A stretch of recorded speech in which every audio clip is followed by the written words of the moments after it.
Welcome back in. McElroy Cubelic in the morning. Hour number 2 underway. JocksFM.com. You can always listen online. Watch us on YouTube. Search Jocks945. You can go back, watch the show there, watch it live each and every morning. Find the Jocks app in your app store, iPhone, Android. Download that for free. You can listen on the go. Go back, get certain interviews, get certain hours of the show, the entire show, all the clips, and that'll direct you to the YouTube as well.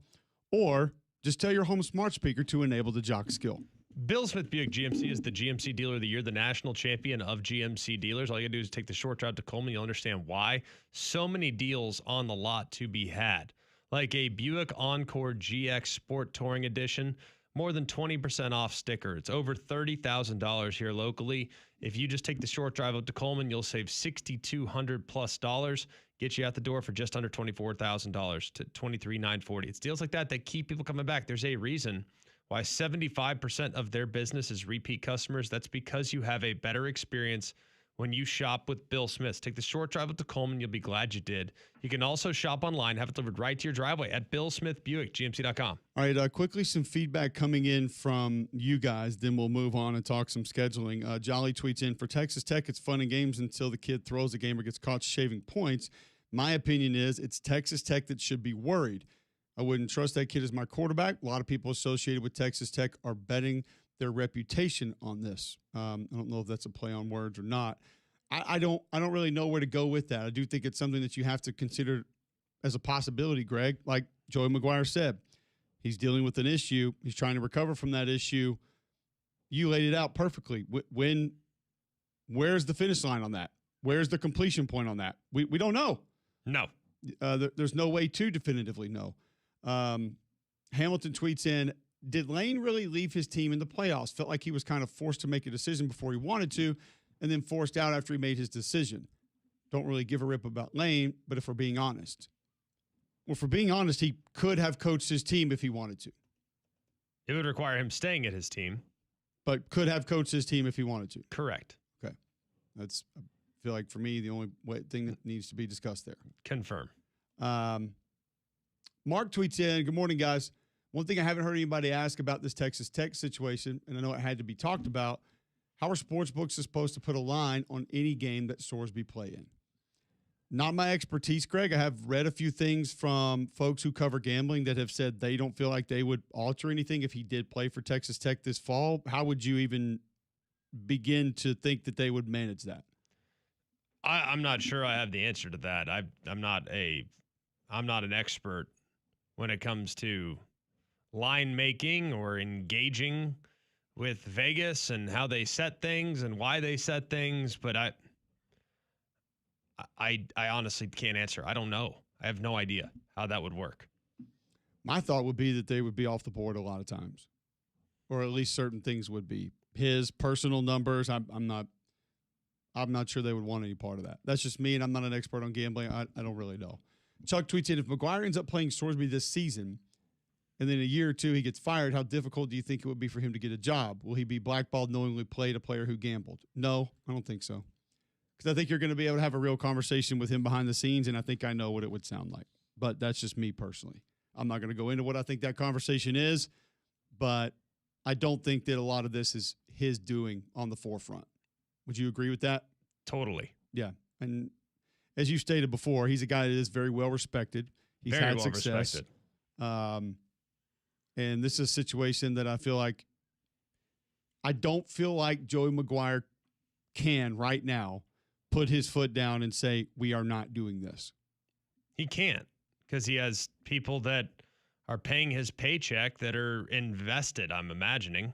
I think that's invested in the outcomes of Texas Tech. Like, he can't cut his nose off to spite his face. No matter how he feels, he's got to create a unified stance with the organization and the people that support the organization.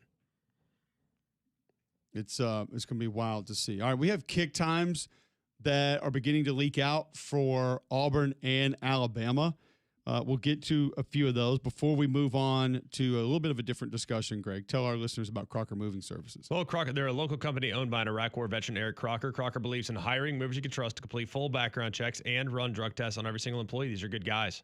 and you can trust them in your home, whether you need your whole home packed up and moved, your company headquarters moved across country, or you just want them to come rearrange your living room, they got you covered. They also do deliveries for furniture that you've purchased and need to get to your home. So call or visit them online today for a free quote. The website is CrockerMovingServices.com. That's CrockerMovingServices.com. Support your veterans by choosing Crocker Moving Service for your next move. All right, Alabama first. Keep in mind, when we talk about these windows, early, flex, and night, early is going to be between 11 and 12. Flex is going to be 2:30 to 7 p.m. Nighttime, obviously, 5 p.m. to 7 p.m. We know ECU is going to be an 11 o'clock kick on ABC. Kentucky, 2:30 kick on ABC. Florida State, 2:30 kick on ABC. Now we know South Carolina, Greg, at home, going to be a night game for the Crimson Tide. So that'll be their first night game of the season there at Bryant-Denny. When you see these, there's like different flexes, right? So some are going to be prime that are locked in, some, and we don't know the network just yet, just so everybody understands how it all works. You basically, if you're going to be on ABC, you kind of understand, you kind of know where it's going to go. You're going to be at either 2:30, you're going to be at either 7:30. So there is a possible, maybe 6:30, excuse me, not 7:30 Eastern. But you kind of know, you just have to determine essentially what games are going to be at noon. That's basically all they figure out at this point. So that right now is what is most derived from the schedule. Not so much the night games as much as it is which games are at noon. And you now have clarity on what that's going to look like. And the next week it will be Mississippi State on the road at noon, which I've said before, you go play at a hostile environment like that and you get it early, your schedule changes on the road. So I actually don't mind it as much when it's on the road. I think it removes a little bit of the home crowd advantage that you get because obviously they don't have all day to get cranked up. So Alabama will make that trip over to Starkville for an early kick. No surprise here, Greg. And I think the network is probably no secret. Going to be on ABC. Georgia will be played at Saban Field at Bryant-Denny Stadium at night. Yeah, and I think the Georgia-Bama game's fascinating because if you look at it, that's the same day as Red River. Red River has to be played during the day, so it wasn't a huge surprise that game was going to be in prime. It's just amazing to think that those games are going to be back-to-back. Right. Yeah, think about that. Think about how absurd that is. To have two of the biggest games in the entire season within a 7-hour window is unbelievable. So that's a day that you might want to cancel your plans. All right, so continuing with the Alabama schedule, kick windows, the schedule of when games are going to be, what networks becoming a little bit more clear.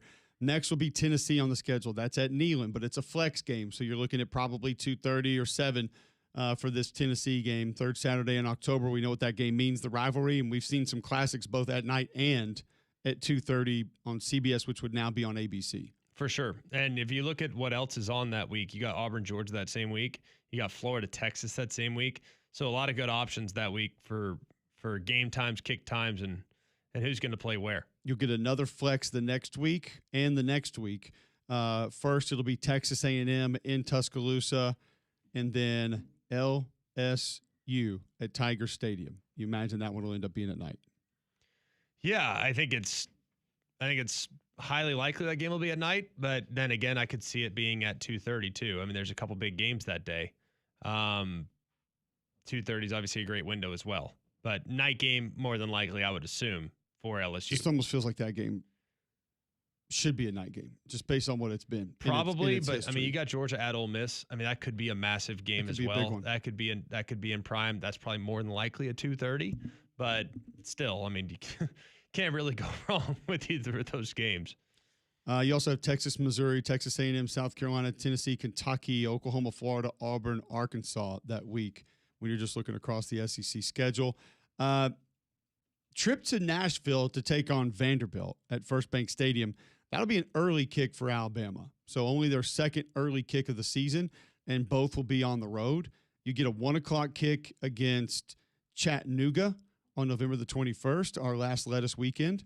And then a flex for the Iron Bowl on November the 28th. Yeah. What would you project out for that game as far as the time right now when you looked at the schedule top to bottom? I would say more than likely Iron Bowl will be at night. You think a night kick? I think it's likely. Yeah. Busy day. Very busy lot day. of massive games. But you don't have Texas A&M. That's on Friday. So like that would be the one that I could see trumping the Iron Bowl just from a ranking standpoint. So that would be the only one that would potentially get top billing. So assuming Auburn has a better year, and assuming Bama has the year that we anticipate for Bama this year, I think in all likelihood that game's going to be at night. Yeah, feels like it. Obviously, South Carolina at Clemson, Oklahoma at Missouri, Louisville at Kentucky, Georgia Tech at Georgia, LSU at Arkansas, Auburn at Alabama, Tennessee at Vandy, all on that Saturday of rivalry weekend, which the Egg Bowl, 11 a.m. on ABC, Florida State, 2:30 on ABC, Texas A&M, 6:30 on ABC, all of those on Black Friday. That's a massive day, not just of college football, but specifically in the SEC. So takeaways there. I mean, I think the fact that none of your home games are 11 a.m., that's a big win for the fans outside of the opener. But we already knew that. Yeah. You add no more 11 a.m. kickoffs. You're going to have multiple games at night. And then we, looking at the schedule, think that probably the majority of those flex options have a chance to end up at night as well. So I think if you're an Alabama fan looking at these windows, it's great news as far as what would be most desirable for your kick times. Well, the Mississippi State game is at noon. That's obviously not a home game. Yeah. But that might help you in some ways. We've talked about this in the past. Like going on the road at 11 a.m. is not the worst thing in the world. Where it lands on the schedule, maybe not the worst thing in the world. Sandwich between South Carolina at home and then Georgia at home. You know you're going to have your antenna up for Georgia, of course. The 3-game stretch that's the toughest is Georgia at Tennessee, then A&M. That's a really difficult 3-game stretch. 2 of the 3 are at home, so that is helpful. But I think the schedule as far as kick times is good, and Alabama was the number 1 rated team in the country last year as far as television ratings. So there's a lot to take into account with that. When you're the number 1 rated team, you're going to get premier windows. When you get premier windows, well, granted, the premier windows helped with their number 1 status as well. So they both, rising tide lifts all ships. But Bama's proven to deliver for the networks. So to see them in premier spots throughout this calendar is not surprising. All right, so let's look at Auburn. A little bit of a different situation that they're going to be in, where their kick times may fall, what those are going to look like. We'll discuss that after our next break. First, Greg, tell us about Canty. Well, Canty can fix it. We know that. Cantey can fix it. And they can fix it in a way that is not going to be overly, not going to be overly expensive, I guess, to an extent. I mean, they have a solution. It's called a poly-level solution that can restore appearance, value, and safety to cracks in your driveway or sidewalks and uneven and sinking slabs around your home or garage. Like, that's really nice to know. In your basement, too. So this is something that it's going to avoid having to come in and do a ton of demo work. This is a poly-level solution that can restore the way it's supposed to look and feel in your home. And here in Alabama, it's tough. Like, we got clay in the soil. And the clay in the soil expands and it contracts and it can cause a lot of havoc on concrete. That's not the only thing Canty can do, though. They can also fix foundation, basement, and crawl space problems.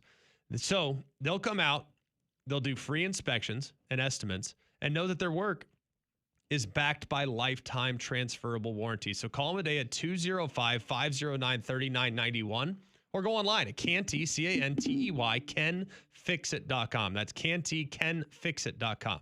Kick windows for Auburn football games this fall. We discuss that next right here on Jocks.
All right, welcome back in. McElroy and Cubelic in the morning, 8:18, Thursday, June 11th, right here on Jocks.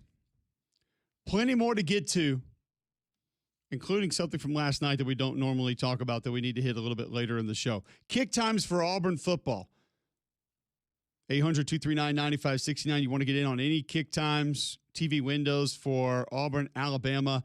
Those now coming into picture. We can discuss those. Baylor going to be 2:30 ABC. We knew that. Southern Miss, 6:30 or 6:45, ESPN SEC Network or ESPNU. Florida, 6 p.m. on ESPN. The Vanderbilt game on September the 26th is going to be in the afternoon. So that's a 2:30, 3:30 kick. October the 3rd against Tennessee is going to be a flex. So that can be afternoon or at night, 2:30 to 7 p.m. The Georgia game, as you mentioned earlier, Greg, a busy day that day, crowded day on October the 17th. Auburn, Georgia will kick in the afternoon, so 2:30 or 3:30. Okay with that one? Great with all of them. Are you okay with Auburn and LSU at 11 a.m.? Not. Not sure many people are. How mad are you about it? It doesn't feel like it's right. Doesn't feel like it should happen. If this was Arkansas, I'd say go for it because that feels normal. Auburn, LSU just does not feel like one that should be played. I agree. I understand it, but what would you do? Would you put that game, knowing that Auburn has been somewhat unreliable at that point of the season in the past, would you put that game in a different spot over A&M Bama and Ole Miss Texas? Teams that have proven to be there. There's some other games that day that look that's the tricky phenomenal. Part. Yeah. Flex it maybe just to give it a chance to see what's going to look like. Ole Miss Texas is going to be huge that day. A&M Bama has been, for the most part, great since Texas A&M has come into the league.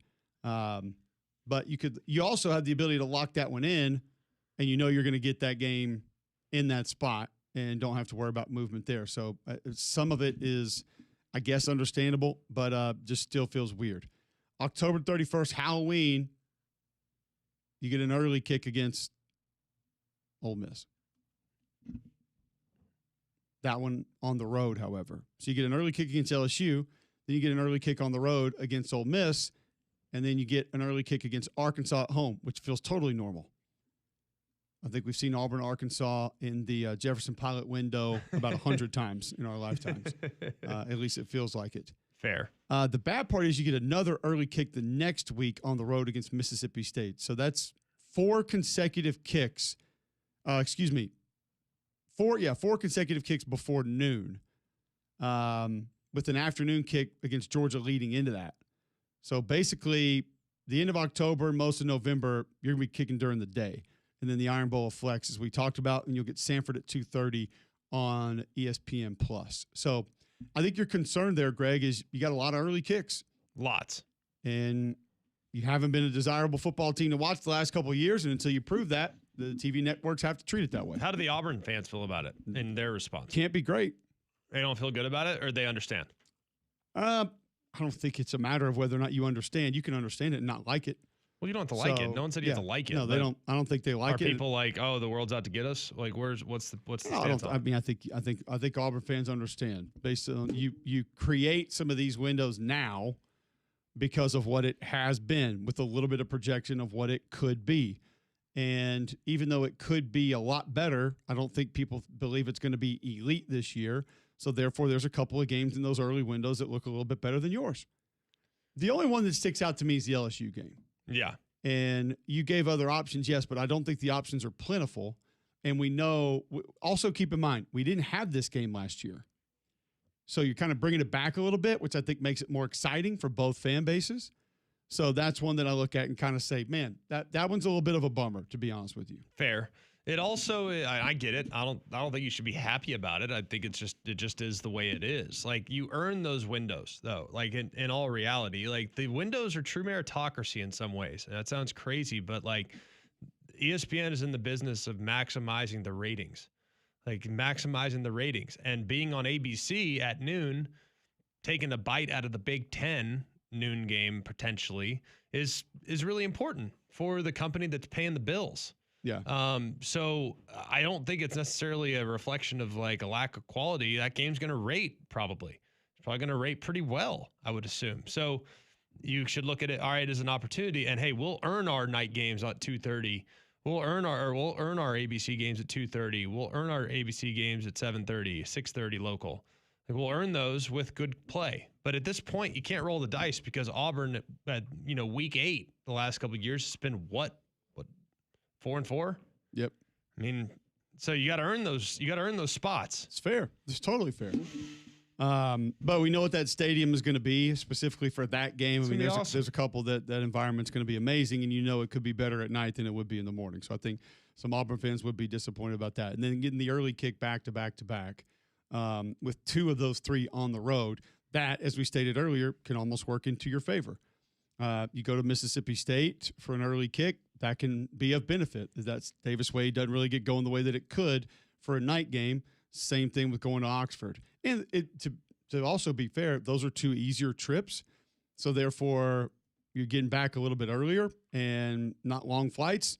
That could actually work to your benefit as well from an overall scheduling, not just of games, but scheduling your practices, scheduling your trips, things of that nature. Could work to your benefit. There's no way I can convince anybody to like this many early games. You're not. You're not going to like that. I'm not going to be able to convince anybody that's good in any way. So I think you see it and you get a little bit frustrated, and that's just kind of where we are. But that gives you a little bit of a look into some of the kick windows for Auburn and Alabama, where those are going to go. Anything else that the SEC released schedule-wise today from a kick window perspective that stuck out or that kind of caught your eye, caught you off guard? No, I mean, there's a couple that I look, nobody likes the early games. Everybody understands that. Everybody thinks they should be playing every game at night. They don't care about television because when they go to the game and they watch their team, who cares what television needs? Like, I want what's best for me. You know what I mean? Like, that's, I think, the fans' perspective, and I get that. There's a few games where I think people will be frustrated. I think Tennessee might be a little frustrated with a couple of their kick times. I believe Texas at home week 4 is scheduled right now to be at noon. I can see that being a little bit frustrating. But you look at week 4, I mean, week 4 is an unbelievable inventory of games. You have Oklahoma, Georgia, you got A&M, LSU. Those are 2 really big games. So you got to put Texas, Tennessee somewhere. You put it at noon. I mean, that's a tricky thing to look at. And I'm not saying it's easy. I'm not saying you should feel good about it, but it's just the way it's been. And that's the way it's going to be. So hopefully in time, with more bye weeks, because there's only one bye week this year, right? It's a 13-week season. So there are going to be some days where your game's going to be played when it wouldn't normally be played that way, because a more normal schedule now with 9 conference games and all these really premium games would be at 2:30 or 7. So this is a little bit of a one-off, but also I think a test case for what could be in the future, because you just have fewer windows to occupy. I mean, you have 3 less ABC windows to occupy, maybe even 6 less ABC windows to occupy. Sure.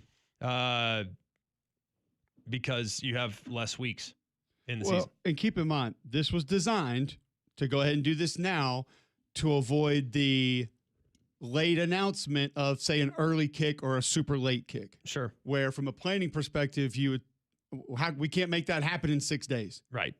And so now you at least are able to say, all right, it's going to be afternoon or night. We can plan around that. We can make that happen. So that's where this all started and where it originated from. And so that's why you're at least getting a little bit of a peek into what it could be or most likely will be, or definitively where it's going to be. So those are some advantages that it also brings to the table for fans, being able to get to games and know around what time they're going to be scheduled. So that's your kick windows. I have a different topic that I want to get to and discuss. We are going to get into college football. We are going to talk about it, but maybe a college football comp from something that we saw last night. We don't talk a lot of NBA finals on the show, but there's a different part of it that I want to discuss. We'll do it next right here on Jocks.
All right, 8:31, Thursday, June 11th. Going to switch gears here a little bit on Mac and Cube in the morning. Did you stay up and watch Spurs Knicks last night? I did. Listen, we all realize that regular season, product's not what it's been. We don't talk about it a ton. But the Knicks last night get game 4 to go up 3-1, 107-106. They trailed 76-49 at the half, which at that point, there wasn't a lot of reason to watch, it didn't feel like. ESPN Analytics gave them 1% chance to win at the half. Well, just one, really? 1%. They would trail by 29 in the second half. Jalen Brunson goes for 36. Wemby goes for 24 and 13. It's the second NBA Finals series all time to have 2 games inside the series decided by a point. That's wild to think about in and of itself. Well, when you think about how these two teams match up and the streaky nature of some of these games as well, like last night, you could just sense I frankly had that on early, did bedtime, came back, caught the tail end of it. So like I really only saw the competitive parts of the game. I didn't get to see the part of the game that was uncompetitive. So to me, these two teams and the times that I've watched them in the first 3 games that I watched almost in their entirety, and then last night getting to watch a vast majority of it, they felt very, very evenly matched. So it made the comeback seem even more unlikely because it just felt like it wasn't their night, so to speak. But man alive, it's been a really compelling series. Probably as good of a basketball series as I've seen since, I don't know, Cleveland, Golden State 10 years ago. Thereabouts. Like, that was an unbelievable series that came down to the wire. My goodness, man, these teams are so fun to watch. And the grind of the Knicks, man, they are just a hard-charging outfit, and I really appreciate the way they play, man. It has been entertaining, and I think one of the biggest parts of why it's been so entertaining has been Madison Square Garden on tilt. And getting that thing on full display last night, we know what it can be. We know how intimidating it can be, and there's a part of it that I think a lot of us in our childhoods grew up with it, whether it was the Pistons, the Bulls, the Celtics playing there in massive games, and hearing this and just knowing what it meant and what it was all about. High ball screen with Fox coming off to his left hand to try to get some action. Robinson guarding Wembanyama. They throw it in the backcourt to Fox. The Knicks defense here in the second half has been spectacular. How you can't play absolute lockdown defense when that is happening, I have no idea. Like, how you can't just D the F up when that is just going. I don't lay it get on the line. How do you not just kill yourself to play great defense? Because you're tired. When that place is rocking, the Oregon's playing. I said Oregon. The Oregon's playing. My wife asked me last night, we were watching it. She goes, can anybody just play that tune and like they chant defense? I'm like, they actually have a guy playing it there. It's different. It's a real that's Oregon. Not voice track? No. Auto-tune? No. It's a real guy up in the rafters playing it. Did you see videos of him? I've seen him before. They do it live. Do it live. God, it's so good. Play it again, John. Just listen to how great this is in the background. Some action. Robinson guarding Wembanyama. They throw it in the backcourt to Fox. The Knicks defense. It kind of reminds me of how I got back into like hockey and there were like goal songs a couple years ago. Like we had forgotten how great this was. And my wife's like, I don't understand. Like, why is this so great and so different? I'm like, because half these arenas are playing Fetty Wap the entire game. Still? Whatever. I don't know. The weekend. They're literally playing Jelly Roll. Thunder. Feel the thunder. the entire game. Lightning and the thunder. I don't think they're playing that in very many places. No. Let's get them hype. Let's play Malcolm Moore. Yeah. I don't think that's the go-to Surely track. Bieber's got a new track. Put that one on. No. They're playing all the new school rap, and they're just playing it the whole game, like at the entire possession. Like, this is what it should be in the playoffs. Like, that place was awesome last night. And it kind of got me thinking, like, in-game, college football, like, what is the best? Like, what's the best when it's going in-game that you just, when you hear it, you're like, yes. That is what it is. That's what it should be. That is why we love this sport. That's amazing. And obviously,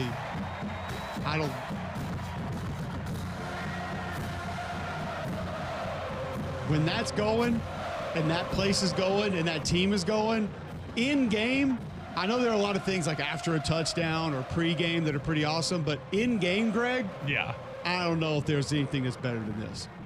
It's a good one. There is no doubt it's a good one. Seen it. Gosh, it's some of the best one of the best ones ever was a Sunday night against Notre Dame. I remember doing that game. It was insane. It was so good. They came back, and it was Notre Dame ended up winning the game. But I mean, it was like. By the way, that's not Fulton County Stadium for y'all keeping up at home. No, just so you know, it's not what that is. It's actually from Also not Arrowhead. Florida State, Miami in 2015, and the whole stadium's doing it. The entire, all however many, back when they were good. Who can remember? Yeah, pretty good. A&M probably has a couple that are good. Because the thing with like the tomahawk chop too is like the whole crowd is physically into it, not just verbally into it. It's got to be physical. When A&M starts swaying, like that's pretty legit. That's up there. You think? When USC's going and they're just literally playing this on repeat, this is one of the best to me. They don't stop it. No. Nope. Like there is no rule of playing this over the play. No. It's just nonstop. Yeah. It's almost like Fetty Wap at an NBA game. It just goes the entire time. I am never against the like the warm-up music. By the way, I didn't even know they had this part in the song. I didn't even know this is it. I think this is happening. I thought that was all it was. I Just think on this repeat. happens during the play. Right. So no one's paying attention, and then when the play when Reggie stops, Bush goes for 40, they crank up the other part again. There you go. I don't know. It's when SC walks on the field, and like it's always perfect blue skies. It's like the most perfect day ever every day. And they walk on the field, and the sun is like glaring off the garnet helmet. I believe it's garnet. Might be a different color. I know people get real weird about that, so I'm sorry if there's an SC fan. It's like, oh well, it's actually God, your legal color names. We don't have time. It's for actually it. Crimson 4. Like I don't know what color it is. Okay, I think it's garnet, whatever it is. But anyways, it is just unbelievable. Oh, it's USC Cardinal and Which USC Gold. Okay, Hold USC on, which Cardinal. USC? Because this one can get you too. Bro, I'm telling you, you get a night game in this place and they go up, and then when you're coming back from break, they crank this up, especially with the light show they do now in this place. They get the towels cranked. See, that's another one too. They get the towels going. You got to be invested on a caloric level. You have to be invested at a physical and verbal level. It's the only way that it's that good. I need your heart rate up. It's a good one. It's good. It's good at night. It's really good at night. There's so many good ones, though. I mean, this one's good for sure. I'll tell you an underrated one, and I don't know. I doubt you've done a game there. But Virginia Tech. If it's not Lexington or Knoxville, I probably haven't. San Antonio, maybe. I don't know if the Brahmas What's the has Brahmas one, run out? Maybe, yeah. UTSA UTSA has one, maybe. Yeah. The Virginia Tech run out is filthy. Yeah, I've not been to a game. It is. Yeah. It is. I mean, it's just such a good song. Like, exit light. What was the opener they had like 2 years ago? North Carolina. It was the most unbelievable. That it was the first game back. It was a Thursday night of 2021 season. And it's like, you remember it to the moment. Yeah. Because it was the first game back with a full stadium since COVID. And it was like, we never thought we'd get back. Yep. Like, and here we are. It felt like they had a shot from like one of the school buildings across campus, like looking over at it, and just everybody was going. I think that shot was designed to show you the team like getting ready to walk out also, and then you saw the fans in the background. It was incredible. You got to like 2021 Hokies North Carolina run out. And by the way, North Carolina was like top 10 in the country. They were good. It was Drake May, right? Yeah, they were number 10. No, it was not Drake May. It was Sam Howell. Dre Bly. Sam Howell. Brandon Spoon. Close. But like Lawrence Taylor. Like Josh Downs, like they were good. They had a good team. They're really good. Yeah. I'll give you $1 if you can name the quarterback of Virginia Tech that night. Tyrod Taylor. Close. It was 2021. So he was year 13 of the league at that point. The kid that played tight end in the NFL. No. Jim Drunkenmiller. Braxton Burmeister. Like I said, that guy. Also changed positions, now playing receiver in the NFL. Even if I don't know if he still is, but there's a picture of him playing receiver. for the Rams. Okay. That might have been from a few years back. No, that one was special. It because was like you so said, good. there was it erased so much negativity and doubt and wonder, and we were like, we are back. We are so back. It was the most back. I was watching the game. Well, not necessarily watching the game in the car, but like had it on in the car. It's okay. It happens all. And I was driving. I was driving Tallahassee. I was driving Tallahassee and was listening to that game in the car on a Thursday night, and it was bananas. Absolutely bananas. There in that. Do you get it stadium. when you do a game there? Do they don't do it again though, do they? See, I love. No, it's just the run out. This is what I love about like this one with Florida. Like this can be 3rd and 8, and you're walking out of the huddle, and like they got this thing going right here. Yeah, the in-game stuff is just. Never played there, I so I love it. can't speak to it. You've never played in Gainesville? Have you done a game in Gainesville? Yeah, once or twice. You've heard how they do this. Yeah, I know, but you're just, when you're a broadcaster, it's hard to.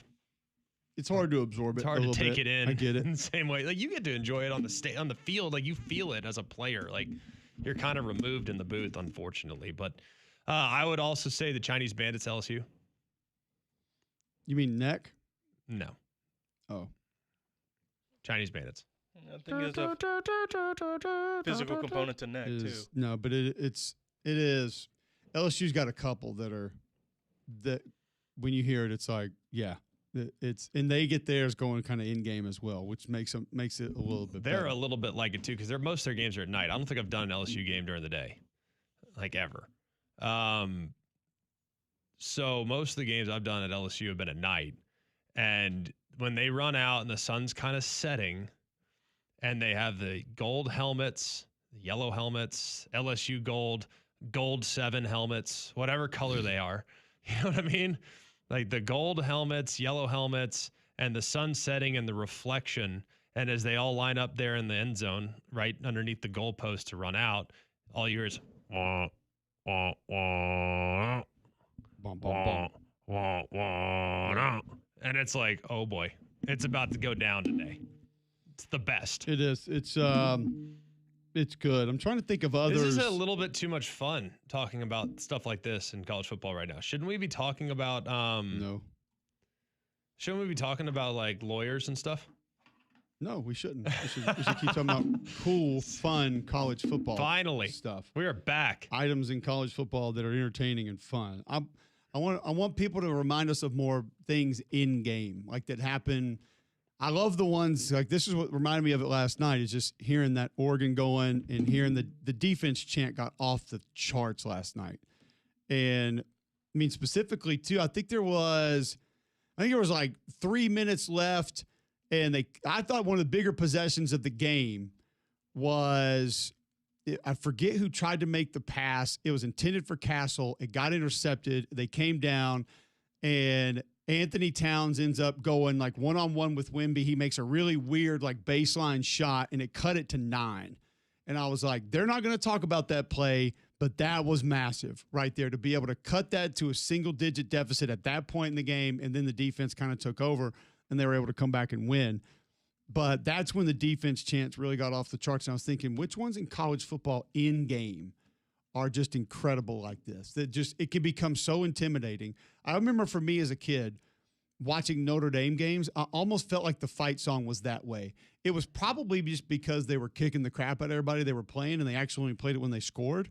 But it felt like they played their fight song nonstop in games, like literally nonstop. It just felt like it kept going. And so even though that's not like an in-game song that they play, it's more of a celebratory song that they play. It feels like it just goes forever when you're watching a Notre Dame game. Probably because they don't play a lot of other stuff. They just like that's kind of the go-to all the time. Don't mess with Happy. Don't need to mix it up. You know, there's no DJ in the stadium trying to give you Fetty Wap during the play. What's cool about Notre Notre Dame? What are it you doing? is, yeah. So I'll come up with another new age artist. So what's cool about Notre Dame? Future. And I didn't know this until we called the game there.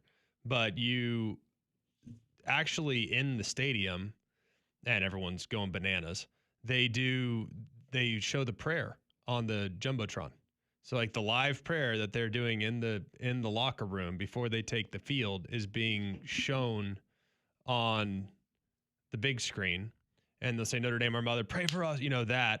And then they cut off. I'm sure Marcus has some last little remarks. They start playing the song, and it's like timed out perfectly. And then you see him walking down to tapping the, go Irish go and play like a champion today and all this other stuff. And they take the field. It's a really good run out. But Notre Dame's tradition and the gold helmet sparkling are just, it's unique. It's special. Yes. And that when they play their traditional fight song, it's pretty dang sporty.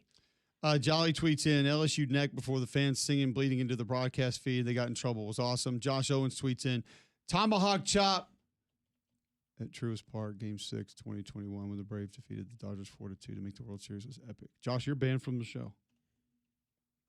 You're forever? Out. Forever, as ever? Kenny Powers would say, you're out.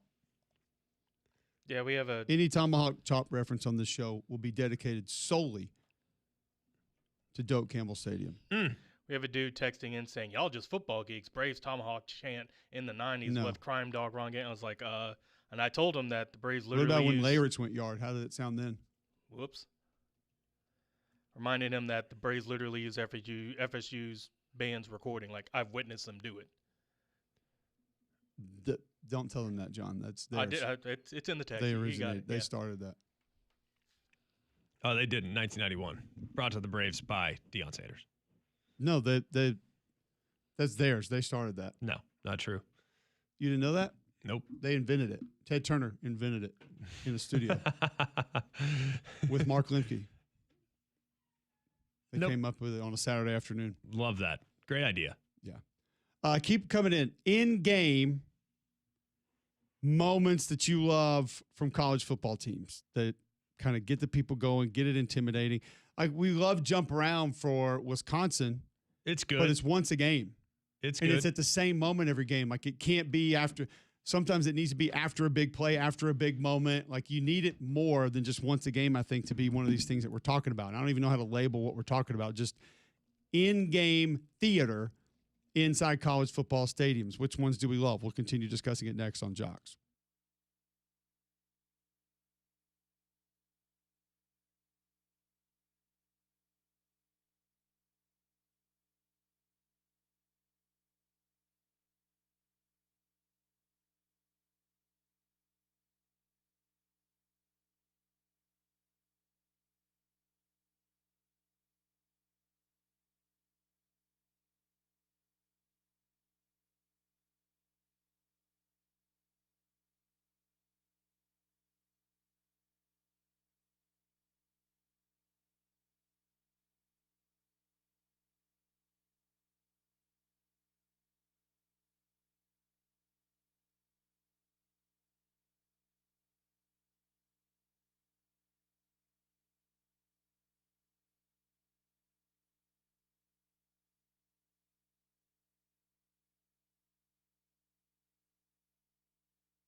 We're talking in-game physical musical moments in college football stadiums that just get the people going. This was brought to our attention.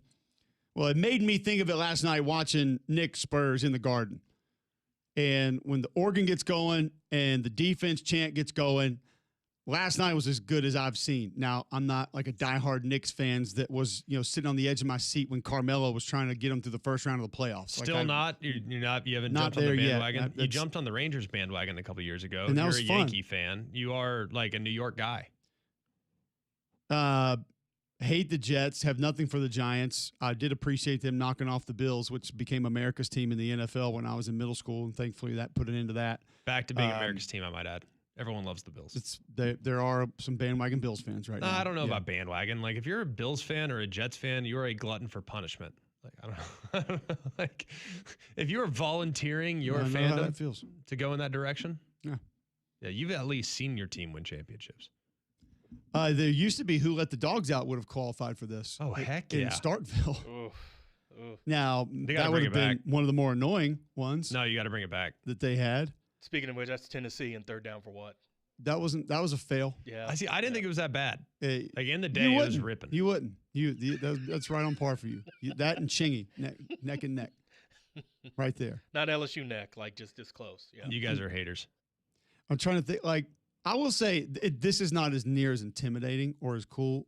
And some of these, I guess, could be cheers. But, like, when the Woo Pig Suey gets going at Arkansas, like, after they go up. Before the next kickoff, that thing gets going. That thing is really cool. Yeah. Like, that's fun. No, it goes. I'm just trying to think of who else has, like, in-game. I'm looking down the list of teams, like, in college football. And I don't have any others that really stick out of something that happens in-game.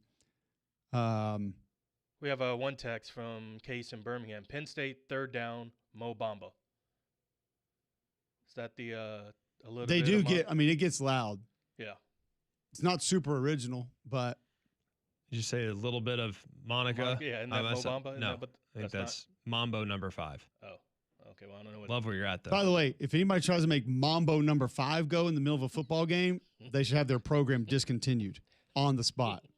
That's a top 5 worst song all time. Let me rephrase that. Top 5 worst, also popular song of all time. If you think that song is good, I also believe that you vape, and I don't trust you. What was the other thing? It was vaping and... I can't remember right now. There's a couple of them out there. There's a couple of them out there of which I just kind of... BJ Jones tweets in, I sense Cole has a real disdain for Fetty Wap, much like myself, the Anti-Fetty Wap Association. I don't even know if it's that much for him. It's just kind of new school rap, really, more so than anything. You would say Drake, but Kendrick kind of took good care of that. So it's like, all right, like you can. It's a certain genre of the new school rap that I just. It's the Penn State. I can't even hear it.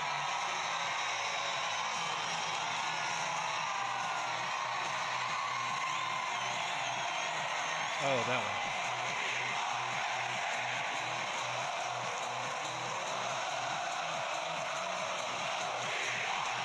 Well, the funny thing about videos like that, it's cool that they have their little chant with it, but I feel like 60% of college football has this song at some point in time. Same with White Stripes, Seven Nation Army. Ohio State gets that going. Yeah. I think it's pretty good. There's so many good ones. I can't wait for the season. I tell you, an underrated one that I like is in Lexington, and maybe it's just because I'm there 7 times a year. No. On third down, when they do like the War of the Worlds thing, like the tugboat sound that the alien warships made in the War of the Worlds, the Tom Cruise one. Yeah. Like it actually kind of works though. But like, don't they also have a like Wildcat growl? Yeah. So does Penn State. So does Kansas State. So do the Carolina Panthers. Yeah. A lot of those Wildcat Panther schools have. When you hear that, do you like the Carolina Panthers one is awful. Come on. I hear that on a lot of Sunday afternoons. Sit in my hotel in Charlotte with the Panthers game on. No one's scared of that. They're down 15. Yeah. Come on, guys, clear your throat. Oh, that's a cat growl. I don't think Mike Penix is scared after he heard that.